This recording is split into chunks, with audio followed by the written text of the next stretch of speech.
My father walked out on me 20 years ago. Tonight I found out why. I hadn't seen my father in years. It had been 2 decades since I had set eyes on the man. My last clear memory of him was the one of him walking out the door when I was 5 years old. I had been watching cartoons. I turned just in time to see my dad's back as he walked out the door, wearing his standard blue jean jacket, with his head down as the door slammed behind him. My mother was on the floor, sitting cross-legged and crying a few feet away from me. The sight shocked me. My mom never cried. She was my rock, and I had never seen even as much as a tear from her. I crawled over to her and sat in her lap while she sobbed, completely at a loss of what to do. I remember I stroked her hair to comfort her, something she had done countless times for me when I was sick or upset. "Where's Dad going?" I asked innocently. My mom looked at her, her eyes red and puffy from the crying. "Your daddy is gone, sweetie. Your daddy left us," she mumbled.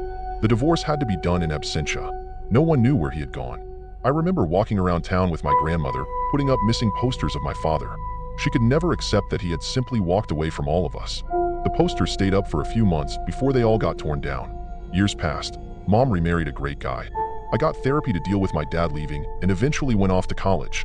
Life was normal, though I never stopped thinking about my dad. Not really. Even when I thought I came to terms with it, I get the urge to Google his name or search for him on social media. But nothing ever turned up. That's why when he finally did message me, it came as a complete surprise. I was at work, messing around on my phone while I had reports to write when it popped up on my screen. "Is this David Lewis? From Topeka? And your mom's name is Penelope? If so, then this is your father. I have been trying to get in contact with you." I sat and stared at the message in disbelief. I set the phone down, then picked it up again and read the message. While I was processing everything, more messages appeared. "David, I'm so sorry for everything. For these years I stayed away. I really need you to answer me. I need you to agree to come meet with me."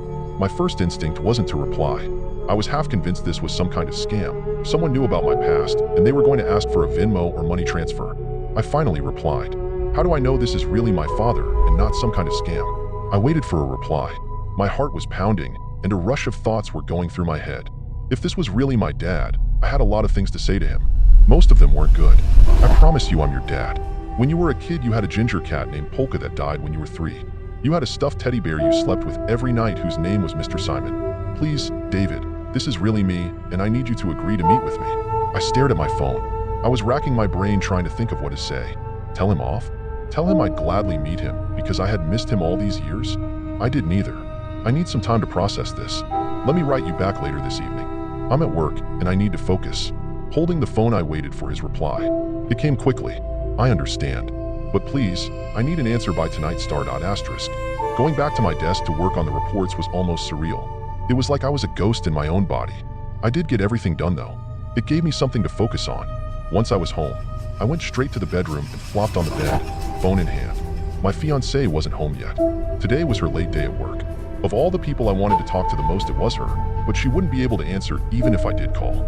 I read over the messages again. Honestly, I didn't have to reply at all. I could block him, let him sit around and wonder what he did wrong to make me abandon him. But I did finally message back. The curiosity was too much. "Why do you even want to meet with me? If there's anything you want to say to me, just type it out." His reply was almost immediate. "David, I'm so glad you wrote back. I was afraid I had lost you. Trust me, I need to see you in person. If you never want to see or speak to me after that, I promise, I'll never reach out to you again." I laid the phone down on the bed and stared at the ceiling. This was just too surreal to me. The front door opened, and Alicia walked in. "I'm home," she called out. She walked into the bedroom when she couldn't find me in the living room. She looked down at me and furrowed her brow. "Are you okay? Did something happen?" she asked, concerned. I shook my head and held up my phone. My dad just messaged me. He wants to meet me tonight to talk in person. I don't know if I should agree to go or not," I explained, holding out the phone to her so she could read what he wrote for herself. Her eyes went wide. Of all the things I could have told her, this didn't seem to be one that she expected. She took the phone and read over the messages. "What do you want to do, babe? I know he's your dad, but he's essentially a stranger. You don't owe him anything. You still don't have to meet with him," Alicia assured me, holding my hand. "I think I want to meet him, even if it's just to find out why he left. I want to hear it from him," I said, squeezing her hand back. I turned back to the phone and typed out the message. "Where do you want to meet? Send me the address." His response. "Thank you so much, David. This means everything to me. I'm sending the address now." I was only mildly surprised when the address he sent me was only 30 minutes from our apartment. I looked it up on Google Maps, and it showed a tiny cabin out in the woods. I felt a stab of anger from knowing he was this close to me and was only now reaching out to me. How long had he lived there? Years? Months? I would find out soon enough. Alicia insisted on coming with me, but I convinced her to stay at home. She had the address where I would be, and if she didn't hear from me in 2 hours, she would call me. And if she didn't hear from me, she'd call the cops. She wasn't convinced yet that this wasn't some elaborate scam. I had plenty of time to think on the drive out to my dad's place. When I arrived, I felt a pang of anger at the house. It was a lovely little log cabin. I knew enough about the area to know it wasn't cheap, and I wondered what he had been doing all this time to afford such a nice place. Not paying child support, that was for sure. The car had barely come to halt before the door opened, and a man opened the door and awkwardly walked up to the driver window. "David," the man said, breathless, a small smile on my face. It was my dad. Now that he was here in the flesh, it didn't feel real at all. He looked haggard and thinner than his photo had let on. I stepped out of the car and he backed away to let me out, the small smile still on his face. Everything I had planned to say to him vanished from my head as he gestured towards the house. "Come on, let's get you inside. I have a lot to explain before it's time." He started moving to the cabin, not looking back to see if I was following. I followed. I started at the back of his head, glaring. He hadn't tried to hug me or touch me in any way, for which I was glad, but I was also disappointed that he hadn't tried. The inside was nice, minimally but tastefully decorated. It had a woman's touch, as Alicia would like to say. Maybe he had a girlfriend or even a wife. Mom remarried. "His name is Steve. He's a great guy," I blurted out. My dad turned and looked at me. The smile fell from his face and his eyes dropped. "I know. I saw that on social media. She looks happy," he said softly. I shrugged. I had said that to hurt him, but now all it did was make me feel a little guilty. "Why did you ask me to come here? After all this time? I just want you to know, if you were going to ask about getting a kidney or money from me, you can forget it." I snapped, my voice sharper than I had intended. I wanted to play it cool, collected, but I was too frazzled. He stared at me. His eyes were watery, as if he was fighting back tears. He seemed at a loss for words. I shifted awkwardly on the couch, averting my eyes. "I just needed to see you. I wanted to explain why I left. I'm not going to ask for forgiveness, but I do want you to understand why I did what I did," he said in a rush. I looked up at him. The obvious answer was that there had been another woman, or maybe some kind of debt to the mafia, anything really. But now that I was about to learn the reason, all I felt was a slow, simmering anger. No matter what excuse he gave me, it wouldn't be good enough. "I'm a werewolf," he said simply, spreading his arms in a gesture of resignation. I had to admit that all the things I had thought he might say, this was not one of them. "I see," I said slowly. He was mentally ill. Maybe he was schizophrenic, or had some kind of mental break. "Look, if you brought me all the way out here so you could spin some kind of fairy tale about why you left, save it. I can tell you're doing well for yourself. There's no need to lie to me." I gestured angrily around the cabin. His eyes followed my hands as I pointed to our surroundings, and a tiny smile formed on his lips. "Oh, this isn't my house, David. The people who live here are on vacation," and I broke in. "But we needed a quiet place to talk," he explained, stepping closer. I stood up and sidestepped away, moving closer to the door. "Are you serious? Do you have any idea how much trouble you'd be in if you're caught? You go to jail for stuff like that," I stammered. This wasn't going how I thought it would at all. I was wishing it was a scammer. It would have been less heartbreaking. He moved towards me. He lifted his shirt, and that's when I saw he had a gun holster on his belt with a small pistol housed in it. In a smooth motion, he lifted out the gun and held it out to me. "I need you to do one thing for me. In all these years I've been away, I've done nothing but try to find a cure for this. To end it, to cure it, it doesn't matter. All I could find was this. The only thing that can truly stop me is silver. I have this thing loaded with silver bullets. It had to be done by someone who loves the afflicted. Otherwise, it won't work.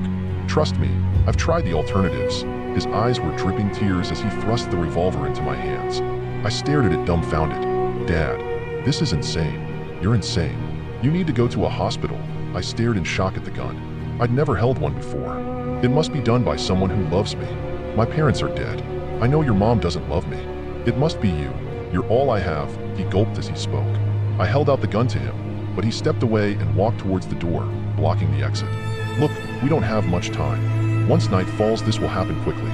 And you should know I don't have control over myself when the change comes. I've killed people, without even remembering it. You won't be any different even if you were my son," he gulped again, the color draining from his face. I took a step back from him on reflex, clutching the gun to my chest protectively. I didn't want to give it up anymore. I didn't believe for a second that he was a werewolf, but giving him the gun seemed like a bad idea. "It's time to go outside now. No reason to ruin this nice house," he huffed. His breath was coming faster, like he had just run a mile.